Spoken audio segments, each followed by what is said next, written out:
जय हिंद, जय भारत साथियों। ड्रीम बिग प्लेटफॉर्म पर आप सभी का हार्दिक स्वागत है, अभिनंदन है। राह जहाँ तक जाएगी, राह जहाँ तक जाएगी, राहगीर वहां तक जाएगा। तुम दरिया से क्या पूछ रहे हो, नीर कहाँ तक जाएगा। खींच डोर धनुष की, साधो निशाना अपनी मंजिल पर, बाद में देखेंगे कि तीर कहाँ तक जाएगा।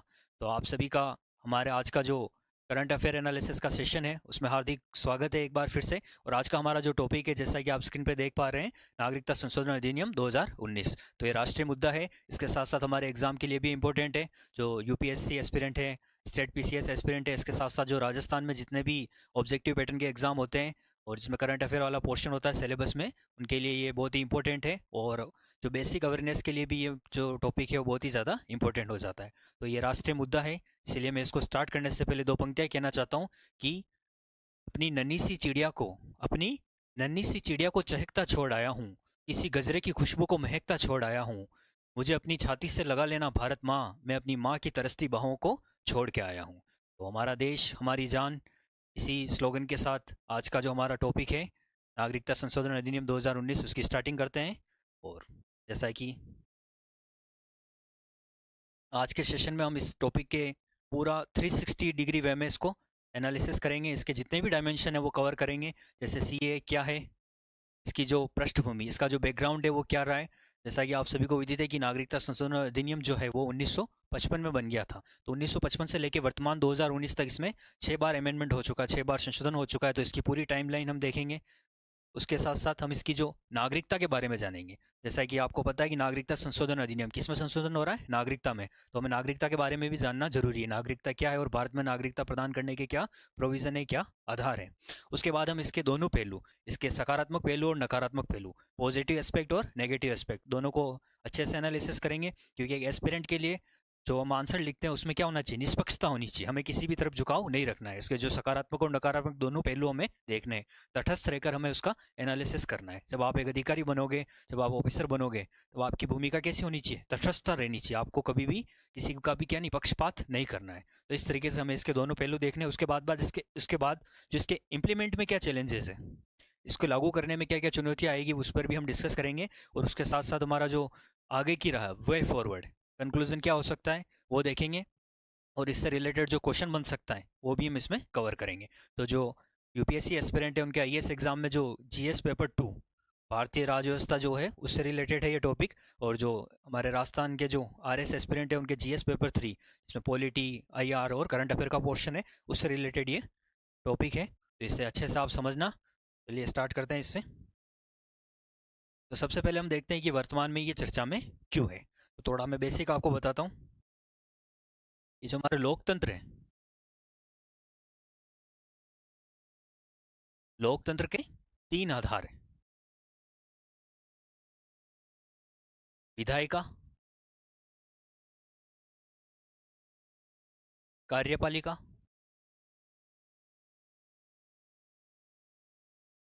और न्यायपालिका। विधायिका जिसे केंद्र में हम संसद के रूप में जानते हैं, विधायिका कानून बनाने का कार्य करती है। जब विधायिका में कोई भी कानून बन जाता है तो उसे लागू करने का कार्य जो करती है वो कार्यपालिका करती है, एग्जीक्यूटिव करती है। और उसका वापस पुनरावलोकन, उसका संरक्षण, उसकी रक्षा करने का कार्य कौन करती है, न्यायपालिका, जुडिशरी करती है। तो जो विधायिका है हमारी, लेजिस्लेचर है, उसने इसे क्या कर दिया था, पहले ही पारित कर दिया था। लेकिन अभी ये चर्चा में क्यों है, क्योंकि कार्यपालिका ने अभी इसके नियम अधिसूचित किए हैं। तो कार्यपालिका द्वारा इसके नियम अभी हाल ही में अधिसूचित किए गए, इसीलिए ये वर्तमान में चर्चा में बना हुआ है।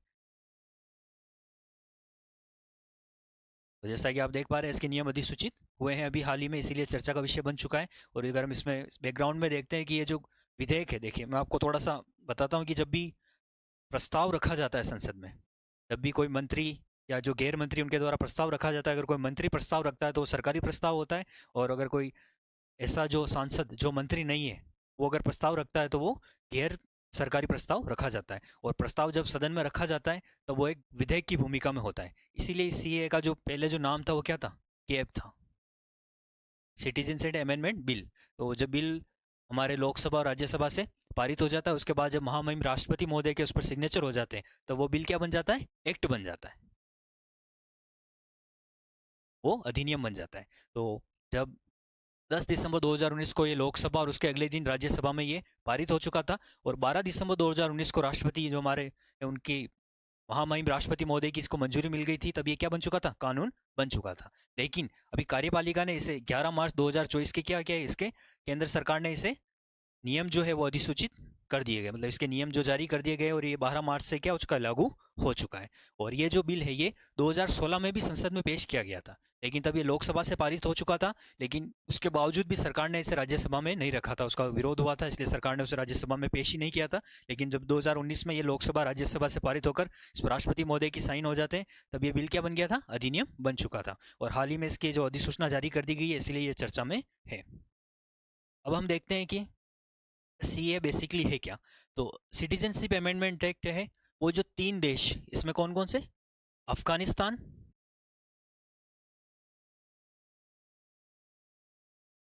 बांग्लादेश और पाकिस्तान, ये जो 3 देश है, इसमें जो अल्पसंख्यक समुदाय है, कौन कौन से हैं, हिंदू, सिख, जैन, पारसी, बौद्ध और ईसाई। ये अल्पसंख्यक समुदाय जो 31 दिसंबर 2014 से पहले भारत में आ चुके शरणार्थी के रूप में उन्हें नागरिकता प्रदान करता है। तो आप थोड़ा ध्यान रखिएगा, ये जो सिटीजनशिप अमेंडमेंट एक्ट कौन कौन से देश हैं, अफगानिस्तान, बांग्लादेश और पाकिस्तान। इनमें जो अल्पसंख्यक समुदाय है कौन कौन से, हिंदू, सिख, जैन, पारसी, बौद्ध और ईसाई। आप ट्रिक के रूप में भी याद कर सकते हैं, SC/S बीजेपी, हिंदू, सी से क्रिश्चियन, ईसाई हो जाएंगे, और एस से सिख, बौद्ध, जैन और पारसी। तो सरकार का दावा है कि, और आंकड़े भी ये बताते हैं कि इन देशों में जो अल्पसंख्यक समुदाय है, इनके क्या होता है, इनका उत्पीड़न किया जाता है, धार्मिक रूप से इनका शोषण होता है, धर्मांतरण होता है, इन पर अत्याचार होता है। तो इसीलिए ये अपने जीवन को बचाने के लिए, गरिमापूर्ण जीवन जीने के लिए दूसरे देश में, हमारे भारत देश में आ गए हैं। और ये वर्तमान में क्या है, शरणार्थियों का जीवन जी रहे थे। तो इन्हें नागरिकता प्रदान करने के लिए ये कानून लाया गया, इस कानून में संशोधन किया गया है। तो 31 दिसंबर 2014 या उससे पहले जो भारत में आए उनको इसमें क्या मिलेगी, नागरिकता प्रदान की जाएगी। और आंकड़े भी ये बताते हैं कि जब देश आज़ाद हुआ था तो पाकिस्तान 2 रूपों में था, पूर्वी पाकिस्तान और पश्चिमी पाकिस्तान। जो पूर्वी पाकिस्तान है वो वर्तमान में बांग्लादेश का रूप ले चुका है, उसमें 23% हिंदू थे, और वर्तमान में उनकी संख्या लगभग 12% हो चुकी है। और जब हमारा देश आज़ाद हुआ था तब अफगानिस्तान में लगभग 12% हिंदू थे, और वर्तमान में उनकी संख्या लगभग 150 या 200 के लगभग रह गई है। और जो वर्तमान में जो पाकिस्तान है उसमें ऑलरेडी 2 या 3% ही हिंदू रह गए। तो इनकी संख्या क्या हो रही है, डे बाई डे घटती जा रही है। इसीलिए क्या हो रहा है, इनका हम कह सकते हैं कि इन पे क्या हो रहा है, उत्पीड़न हो रहा है, इनका धार्मिक रूप से क्या धर्मांतरण किया जाता है, इनका शोषण किया जाता है। इसीलिए ये क्या है, एक शरणार्थी के रूप में, एक रिफ्यूजी के रूप में भारत में रह रहे थे, तो इनको नागरिकता मिल जाएगी तो क्या होगा, ये भी गरिमा में पूर्ण जीवन जी सकेंगे। जो भी हमारे देश की जो भी यहाँ की योजनाएं हैं, शैक्षिक योजनाएं, चिकित्सा संबंधी योजनाएं, उनका इन्हें लाभ मिलेगा। इनके जो बच्चे हैं वो भी अच्छे स्कूल में पढ़ पाएंगे, सरकारी सेवा में अपना योगदान दे पाएंगे, और एक गरिमा में पूर्ण जीवन जी पाएंगे। तो इस तरीके से कानून इंपॉर्टेंट हो जाता है। इसके साथ साथ ये कानून जो है, जो 2 एक्ट और है, एक तो है विदेशी अधिनियम, विदेशी अधिनियम 1946, और एक है पासपोर्ट अधिनियम।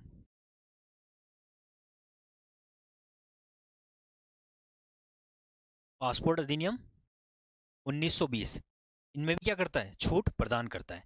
तो जो अवैध रूप से अवैध घुसपैठी जो भारत में आ जाते हैं, या जिनके वीजा की अवधि समाप्त हो जाती है, बिना परमिट के आ जाते हैं, तो इन कानूनों के तहत उन पर क्या होती है, आपराधिक कार्रवाई की जाती है। तो इसीलिए ये जो सीए है, इसमें ये प्रोविजन भी किया गया है कि इन दोनों अधिनियम में जो भी आपराधिक मामलों में क्या होगा, उसमें भी छूट प्रदान की जाएगी। तो इस तरीके से ये पूरा मैं आपको एक बार लैंग्वेज फॉर्म में भी बता देता हूँ। आप देखिए स्क्रीन पर, नागरिकता संशोधन अधिनियम, पाकिस्तान, अफगानिस्तान और बांग्लादेश के 6 गैर मुस्लिम समुदाय, कौन कौन से, हिंदू, सिख, बौद्ध, जैन और पारसी और ईसाई, इनको धर्म के आधार पर नागरिकता प्रदान करता है। तो इसका आधार आप ध्यान रखिएगा, क्या है, धार्मिक आधार पर नागरिकता प्रदान करता है, जिन्होंने 31 दिसंबर 2014 या उससे पहले भारत में क्या किया है, प्रवेश किया है। इसके साथ साथ ये विदेशी अधिनियम 1946 और पासपोर्ट अधिनियम 1920 के तहत भी क्या है, आपराधिक मामलों में छूट प्रदान करता है। जो अवैध प्रवेश, समाप्त वीजा और परमिट पर अधिक समय पर रहने पर जुर्माना लगाते हैं ये कानून, तो इनमें भी क्या है, ये छूट प्रदान करता है। तो अभी तक हमने बेसिकली देखा कि सीए चर्चा में क्यों और सीए क्या है। तो इसी के साथ हम हमारा जो अगला डायमेंशन है वो देखेंगे, नागरिकता। तो जैसा कि आप सभी देख पा रहे हैं कि नागरिकता संशोधन अधिनियम, तो बार बार एक वर्ड आ रहा है नागरिकता, तो थोड़ा हम बेसिकली नागरिकता के बारे में भी जान लेते हैं। जैसा कि हमारे आर्टिकल 12 में लिखा गया राज्य, तो वो जो राज्य है, संविधान में जो राज्य वर्ड लिखा गया है, मैं उसको थोड़ा एक्सप्लेन करना चाहूँगा। उस राज्य का मतलब जो हमारे हरियाणा, पाकिस्तान, पंजाब, इनसे नहीं है। उस राज्य का मतलब है कि ऐसा कोई निश्चित भूभाग, क्या होना चाहिए, ऐसा कोई निश्चित भूभाग जिस पर क्या हो, निवासियों की, जो हमारे व्यक्ति रहते हो और उनके नियमन के लिए क्या हो, सरकार हो। ऐसा निश्चित भूभाग जिस पर जनता या जनता निवास करती हो, उस पर आबादी हो और उनके नियमन के लिए क्या हो, सरकार हो। और साथ के साथ उस क्या होनी चाहिए, सरकार संप्रभु होनी चाहिए, उसके पास संप्रभुता होनी चाहिए, सोवर्निटी होनी चाहिए। तो ये चारों आयाम मिलकर क्या बनाते हैं, एक राज्य को परिभाषित करते हैं। तो राज्य एक राजनीतिक अवधारणा है जिसमें एक निश्चित भूभाग होता है और उसमें रहने वाले जो भी निवासी होती है, जनता होती है, प्रजा होती है, और उनके नियमन के लिए क्या होती है, सरकार होती है। सरकार कैसी होती है, संप्रभु होती है। जैसा कि आप सभी को विदित है कि जब 15 अगस्त 1947 को हमारा देश आज़ाद हुआ था, लेकिन हमें संप्रभुता नहीं मिली थी, क्योंकि उसके बाद भी जो हमारे देश का जो नियमन हो रहा था वो किसके आधार पर हो रहा था, ब्रिटिश कानूनों के आधार पर हो रहा था। लेकिन जब 26 जनवरी 1950 को हमारा संविधान लागू हो जाता है पूर्ण रूप से, तब क्या मिलती है, भारत को पूर्ण रूप से स्वतंत्रता मिलती है। तब हम क्या हो जाते हैं, संप्रभु हो जाते हैं, और हमारा जो नियमन होता है जो भारतीय संविधान के अकॉर्डिंग हो जाता है। तो 15 अगस्त 1947 से लेकर 26 जनवरी 1950 तक भारत क्या था, एक औपनिवेशिक राज्य था, एक डोमिनियन स्टेट था। तब हमें संप्रभुता नहीं मिली थी। तो एक राज्य के लिए चारों तत्व होने चाहिए। और जो नागरिकता जो है, तो नागरिकता जो व्यक्ति और राज्य के बीच का जो संबंध होता है, नागरिकता क्या है, जो व्यक्ति को एक वैध दर्जा है कि आप इस राज्य के नागरिक हो, तो इस तरीके से एक वैध अधिकार उसको प्राप्त होता है, वो होती है नागरिकता। तो व्यक्ति अपने राज्य के प्रति निष्ठा रखता है और राज्य उसकी सुरक्षा करता है।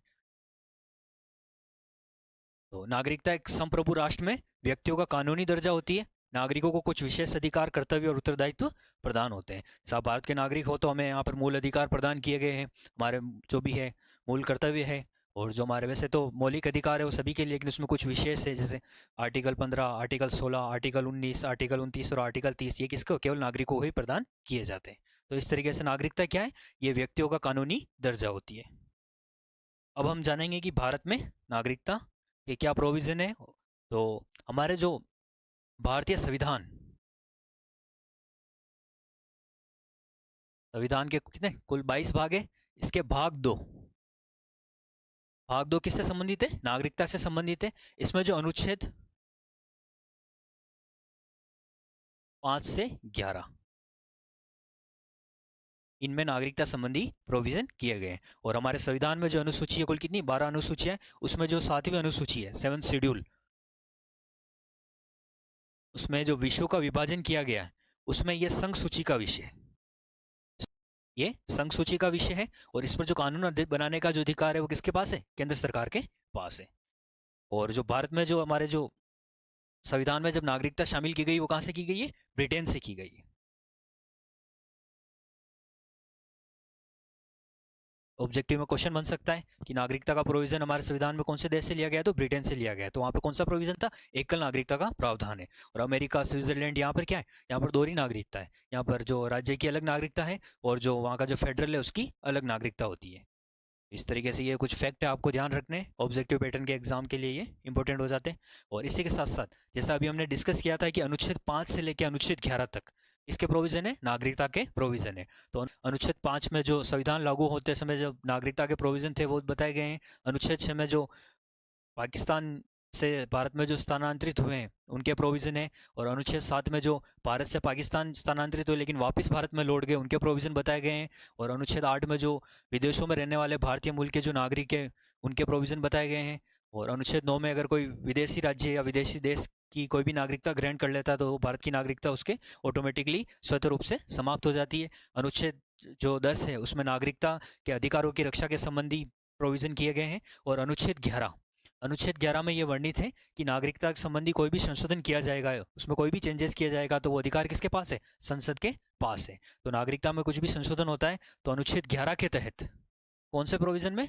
आर्टिकल अनुच्छेद 11 के तहत अधिकारों को नियंत्रित करने वाले कानून बनाने का अधिकार किसको दिया गया है? संसद को दिया गया है। तो आपको ये ध्यान रखना है कि अनुच्छेद 11 के आधार पर संसद ने नागरिकता अधिनियम कानून 1955 बनाया है और इसमें वर्तमान में इसमें कितने 6 बार संशोधन हो चुके हैं। तो यहाँ से भी ऑब्जेक्टिव में क्वेश्चन बन सकता है कि इसमें संशोधन कब कब हुए हैं, तो ये भी आप ध्यान रखना। एक तो 1986 में, 1992 2003, 2005, 2015 और 2019। तो ये आपको ध्यान रखना है कि इसमें संशोधन कब कब हुए हैं।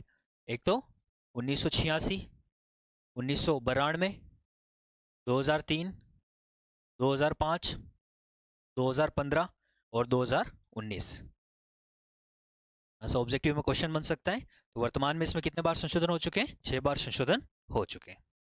अब हम देखेंगे कि ये जो कानून है हमारा नागरिकता अधिनियम कानून 1955, इसके तहत जो नागरिकता प्रदान की जाती है उसमें 5 आधार है। कितने आधार है? 5 आधार पर नागरिकता प्रदान की जाती है। जन्म, बर्थ के आधार पर, वंश के आधार पर, पंजीकरण के आधार पर और देशीकरण और अधिग्रहण के आधार पर।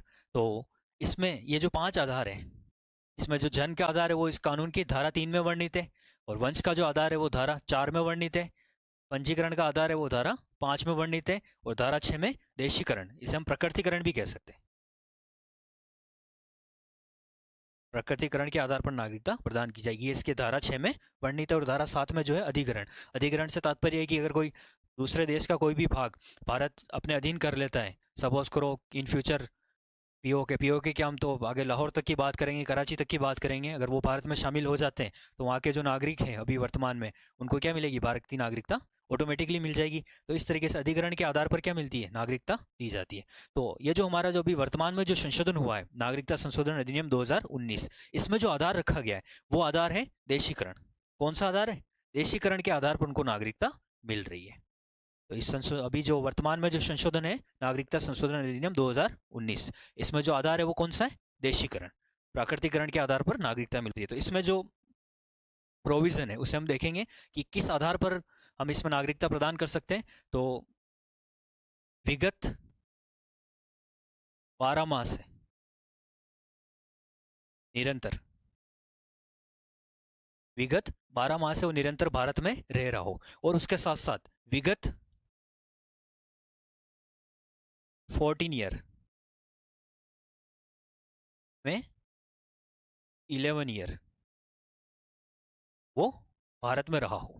तो ये दोनों कंपलसरी है। पहला तो क्या है कि विगत जो 12 मंथ्स इनसे कंटिन्यू वो भारत में रह रहा हो, जिस दिन वो अप्लाई करता है नागरिकता के लिए उससे जो 12 मंथ है बिफोर उससे कंटिन्यू भारत में रह रहा हो, और उससे बिफोर जो 14 ईयर है उसमें से 11 ईयर वो भारत में रहा हो। तो इस आधार पर उसको क्या? देशीकरण के आधार पर नागरिकता मिल जाती है। लेकिन अभी वर्तमान में जो संशोधन हुआ है नागरिकता संशोधन अधिनियम 2019, उसमें सरकार ने क्या किया है? कुछ सरलीकरण किया है और सरलीकरण करते हुए ये जो 11 वर्ष है इसकी अवधि को कम कर दिया है और इसकी अवधि को क्या कर दिया है? 5 वर्ष।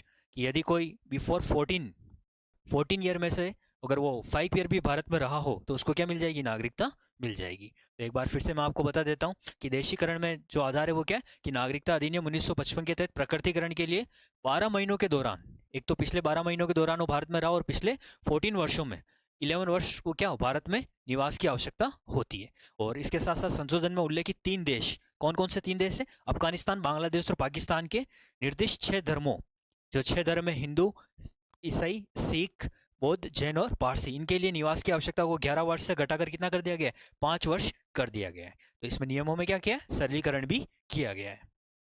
अब हम देखेंगे कि इसमें जो देशीकरण में एक तो ये नियम है, इसके साथ साथ देशीकरण में एक आधार और है, विशेष परिस्थितियां।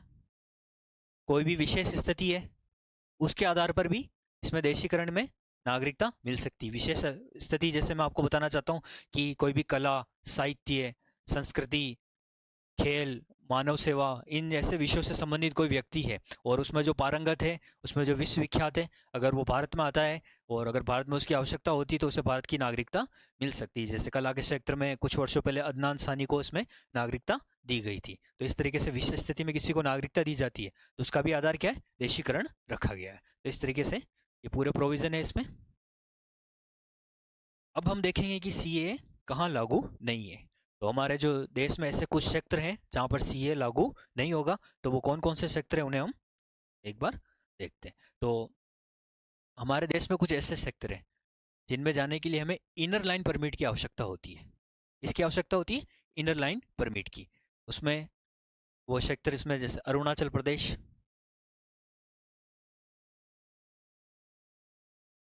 नागालैंड,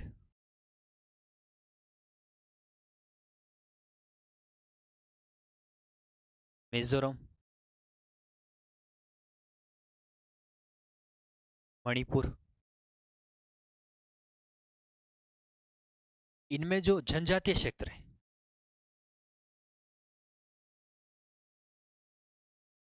कौन से सेक्टर है? जनजातीय सेक्टर है, जहां पर जाने के लिए इनर लाइन परमिट की आवश्यकता होती है। अर्थात जो इन राज्यों के अलावा जो अन्य राज्यों के जो निवासी है, अगर वो वहां पर जाना चाहते हैं तो उन्हें पहले किसकी आवश्यकता होती है? परमिट की आवश्यकता होती है। तो इन राज्यों में ऐसे जो जनजातीय क्षेत्र हैं उनके आर्थिक, सांस्कृतिक और राजनीतिक अधिकारों की सुरक्षा के लिए ये लागू किया जाता है इनर लाइन परमिट। तो ऐसे सेक्टरों में ये लागू नहीं होगा। इसके साथ साथ जो हमारे जो 6 शेड्यूल है, 6ठी अनुसूची है, उसमें जो कुछ राज्यों के लिए जो विशेष प्रावधान किए गए हैं वहां पर जनजातीय क्षेत्र के लिए, उसमें कौन कौन से राज्य शामिल है? असम, मेघालय, त्रिपुरा, और उसमें एक ये मिजोरम भी शामिल है। तो इस तरीके से हम देखते हैं कि इनमें भी जो ऐसे जो जनजातीय क्षेत्र हैं जहाँ पर विशेष प्रावधान किए गए हैं, जहाँ पर कुछ परिषदें बनाई गई हैं उनके आर्थिक, सांस्कृतिक और राजनीतिक अधिकारों की रक्षा के लिए। तो ऐसे ये जो राज्य है, जो हमारे एनईआर का पोर्शन है उत्तरी पूर्वी भारत का, तो इन राज्यों में ऐसे जो जनजातीय क्षेत्र है वहाँ पर ये लागू नहीं होगा। तो इसे हम लैंग्वेज फॉर्म में मैं आपको एक बार डिस्क्राइब करवा देता हूँ कि ये जो हमारे इधर एनईआर का पोर्शन है, इसमें अरुणाचल प्रदेश, नागालैंड, असम, मेघालय, मणिपुर, त्रिपुरा और मिजोरम, यहाँ पर इनमें जो जनजातीय क्षेत्र है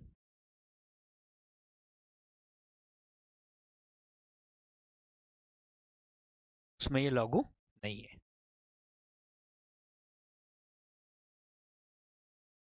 पूर्वोत्तर राज्यों में ये लागू नहीं किया जाएगा, जहां पर इनर लाइन परमिट की आवश्यकता होती है। कौन कौन से? जहां पर अरुणाचल प्रदेश, नागालैंड, मिजोरम और मणिपुर, इनमें जहां पर भी प्रवेश करने के लिए इनर लाइन परमिट की आवश्यकता होती है वहां पर ये लागू नहीं किया जाएगा। इसके साथ साथ जो 6ठी अनुसूची के तहत स्वायत्त परिषदें बनाई गई है, जहाँ पर असम, मेघालय, त्रिपुरा, इसमें जो विशेष क्षेत्र बताए हैं, जैसे असम में कार्बी आंगलाओ, दिला हसाओ, बोडोलैंड टेरिटोरियल, इसके साथ साथ जो बोडोलैंड टेरिटोरियल काउंसलिंग क्षेत्र, मेघालय में गारो हिल्स और त्रिपुरा में जनजातीय क्षेत्र में इसमें ये शामिल किए गए। तो ये जो क्षेत्र हैं, यहाँ पर ये जो जनजातीय क्षेत्र है, यहाँ पर सीए लागू नहीं होगा। तो आपको ध्यान रखना है, जिसमें शामिल नहीं है उनके द्वारा तो इसका विरोध किया ही जा रहा है, लेकिन साथ के साथ असम में भी इसका बहुत ही ज़्यादा विरोध हो रहा है। तो उसके पीछे एक रीज़न है, वो है असम एक्वायर्ड। तो असम एक्वायर्ड पर डिस्कस करने से पहले मैं एक बार आप लोगों के कमेंट देख लेता हूँ। समीर जी, रोहित जी, सुशील जी, चंचल जी, राहुल जी, आप सभी को गुड मॉर्निंग, गुड मॉर्निंग।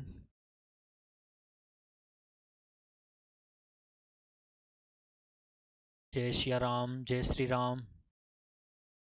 मैं ठीक हूँ, आप सभी कैसे हो? Good morning. चलिए, आप सभी को शुभकामनाएं उज्जवल भविष्य की, और अपने अध्ययन को निरंतर रूप से जारी रखिए। जय श्री राम, जय हिंद, जय भारत। आप सभी सकुशल होंगे, यही शुभकामनाएं मेरी आप सभी को। रोहित जी, समीर जी, रेणुका जी, रिंकू जी, कुणाल जी, मयूर जी, गुड मॉर्निंग, गुड मॉर्निंग आप सभी को। जय हिंद, जय भारत, जय हिंद।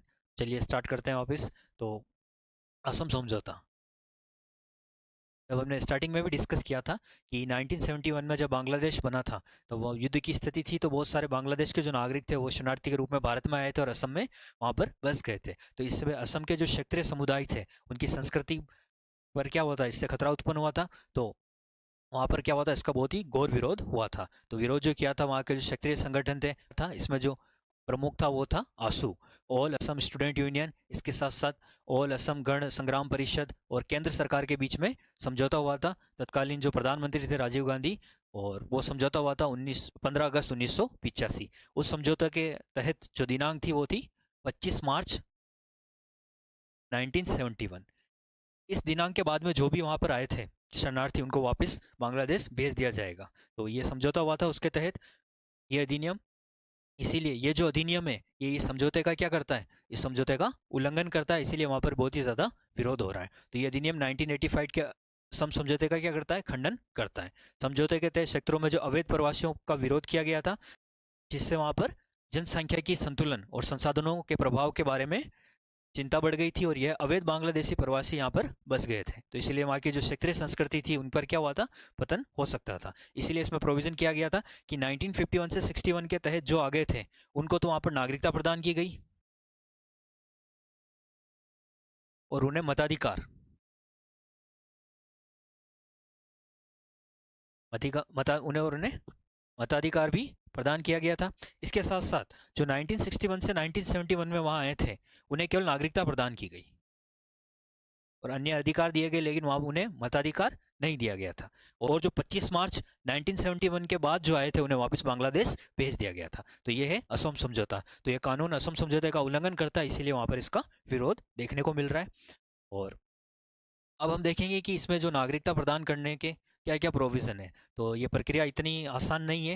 इसमें जो भी प्रावधान जो रखे गए हैं वो आपके ऑनलाइन पोर्टल पर रखे गए हैं। तो सबसे पहले तो इसमें क्या है, पात्रता। तो पात्रता में हमने देखा है कि इसमें वही पात्र है जो 3 देश, अफगानिस्तान, बांग्लादेश और पाकिस्तान, इनके जो अल्पसंख्यक समुदाय हैं और जो भारत में 31 दिसंबर 2014 से पहले भारत में आए हैं, वो इसके लिए पात्र हैं, वही इसके लिए आवेदन कर सकते हैं। और आवेदन के लिए इसमें जो दस्तावेजीकरण जारी प्रदान करने, तो गृह मंत्रालय द्वारा इसमें क्या करा गया है, ऑनलाइन पोर्टल रखा गया है। तो आप फोन के माध्यम से भी इसमें आवेदन कर सकते हैं।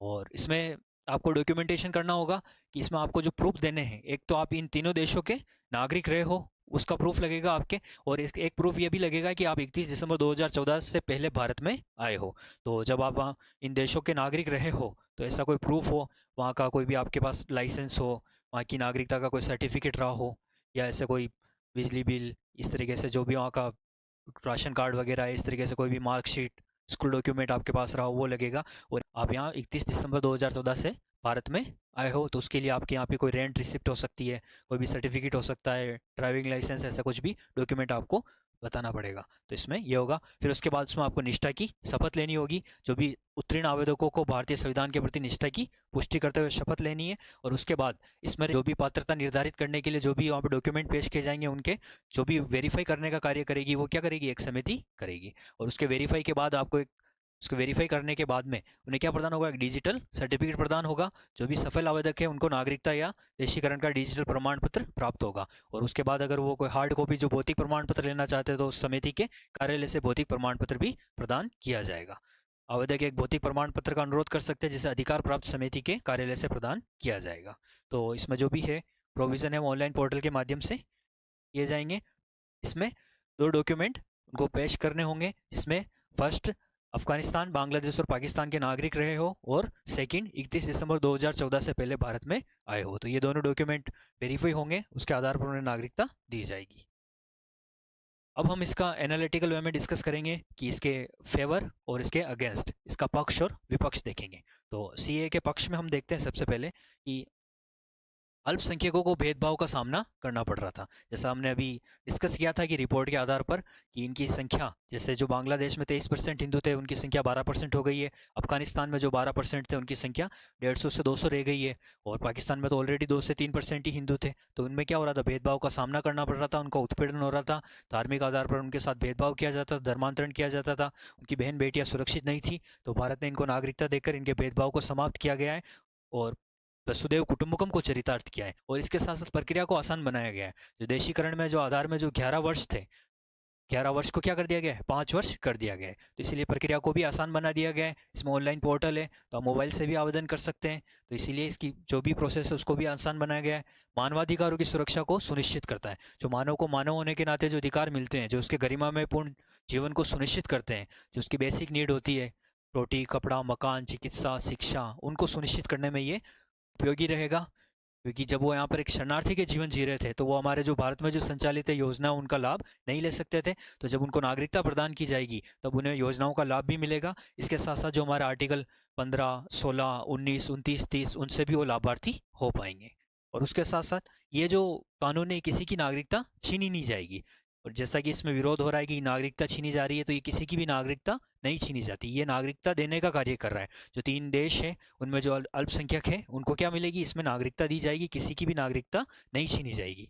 और भारत ने ऐतिहासिक मिसाल कायम की है। पड़ोसी देशों में जो उत्पीड़न का सामना हो रहा था अल्पसंख्यकों की रक्षा के लिए, भारत ऐतिहासिक प्रतिबद्धता 1947 के ब्रिटिश भारत में विभाजन और 1972 के इंदिरा मुजिम समझौते पर हस्ताक्षर जैसी महत्वपूर्ण घटनाओं में रेखांकित होती है। तो भारत ने वसुधैव कुटुंबकम को चरितार्थ करते हुए ऐतिहासिक पहल कायम करी है। और हमारे भारत में अतिथि देवो भव की परंपरा रही है। तो भारत में इनको जब नागरिकता मिलेगी तो ये इनके लिए मानवाधिकारों को सुनिश्चितता तो होगी और ये गरिमा में पूर्ण जीवन जी सकेंगे। और 1972 में इंदिरा मुजिम समझौता हुआ था।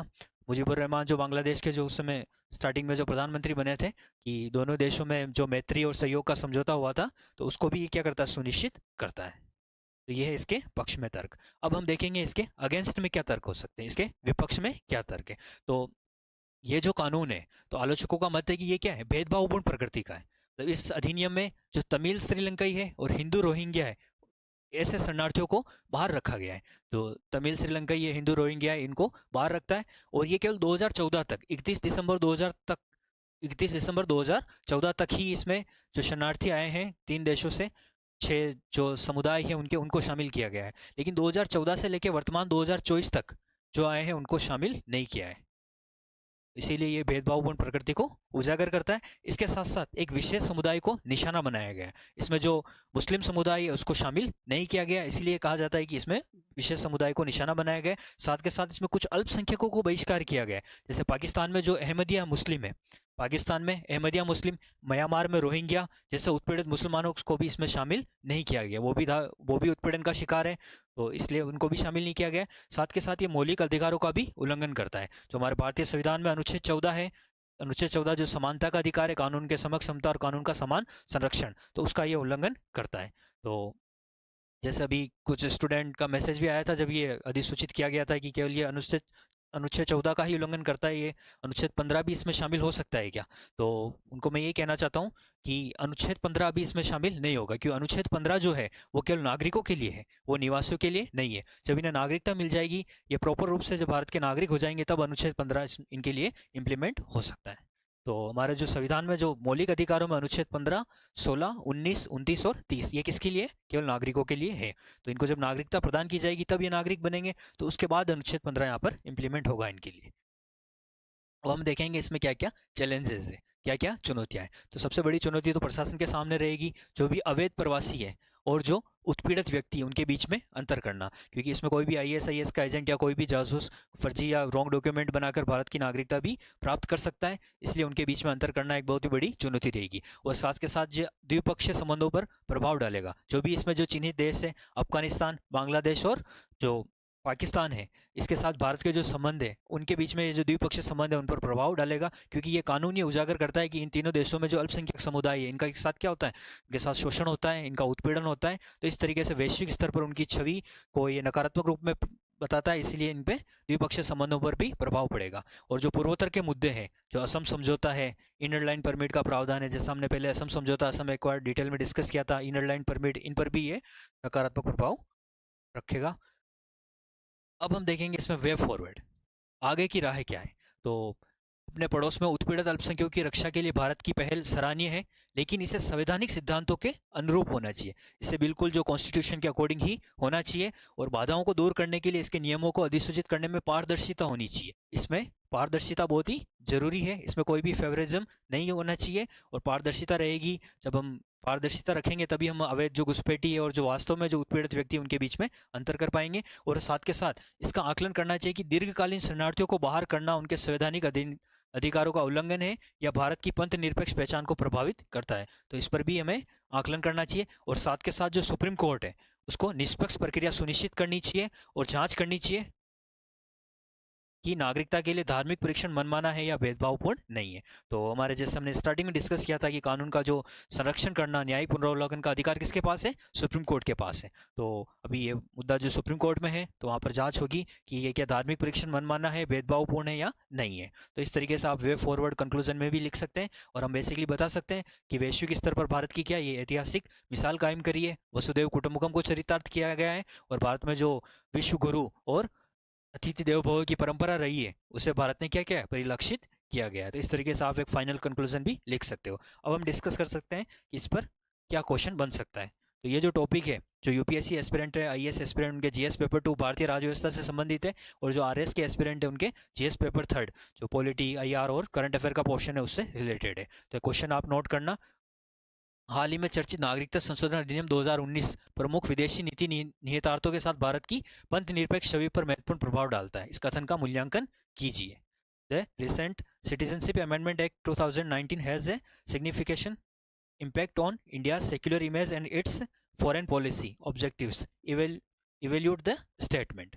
तो ये आपको करना है। जो भी आईएएस एस्पिरेंट है और आरएस एस्पिरेंट है वो इसे सोल्व करेंगे, और साथ के साथ जो अधीनस्थ विभाग के जो भी पेपर है, जो ऑब्जेक्टिव पैटर्न के एग्जाम है उनके लिए, इसमें जो फैक्ट है उनको आपको अच्छे से लर्न करना है। ऑब्जेक्टिव टाइप के क्वेश्चन आएंगे।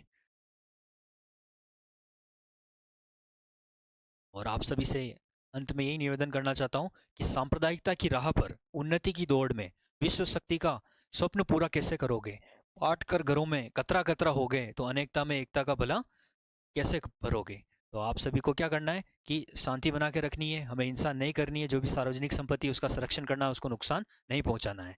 कहते हैं कि हिंदू सोचता है कि हिंदू धर्म खतरे में है, हिंदू सोचता है कि हिंदू धर्म खतरे में है, मुस्लिम सोचता है कि मुस्लिम धर्म खतरे में है। उतार कर देखो ये धर्म का चश्मा, पता चलेगा हिंदुस्तान खतरे में है। ना शिवालों को जानता है, ना मस्जिद को जानता है, जो भूखे पेट होता है वो निवालों को जानता है। इसलिए आपस में भाईचारे बना के रखना है। और ये जो कानून है ये किसी की भी नागरिकता नहीं छीनता है, इसमें नागरिकता प्रदान की जाती है।